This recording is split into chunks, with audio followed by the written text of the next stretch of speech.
નમસ્કાર. આજે આપણે વાત કરવાના છીએ કે વિધવા સહાય ઓનલાઈન કેવી રીતે ચેક કરવું. ઘરે બેઠા સાવ મફત મોબાઈલથી ઓનલાઈન સાવ સરળ રીતે કરો ચેક. વિધવા સહાય કેવી રીતે અને કેટલા રૂપિયા અને કેટલી તારીખે મળવા પાત્ર થયા છે. તો સૌથી પહેલાં તમારે તમારા બેંકની જે બેંક હોય તેની પાસબુક લઈ લેવાની છે અને તેનો અકાઉન્ટ નંબર યાદ રાખવાનો છે કે અથવા તો પાસબુક સાથે રાખી અકાઉન્ટ નંબર કાઢવાનો છે.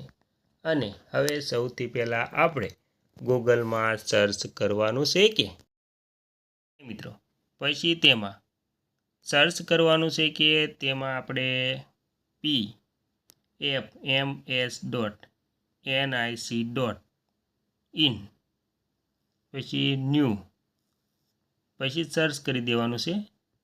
ત્યારબાદ આવશે કે જે વર્ષ છે તે બધું કમ્પ્લીટ થઈ ગયા પછી આપણે બેંકનું નામ એડ કરવાનું છે. ત્યારબાદ ઇન્ટર અકાઉન્ટ નંબર એટલે કે જે અકાઉન્ટ નંબર છે બેંકનો તે એડ કરવાનો છે. ત્યારબાદ ફરીને કન્ફર્મ અકાઉન્ટ નંબર એટલે કે ફરીને અકાઉન્ટ નંબર નાખવાનો છે. ત્યારબાદ કેપ્સા એડ કરી આગળની પ્રોસેસ કરવાની છે.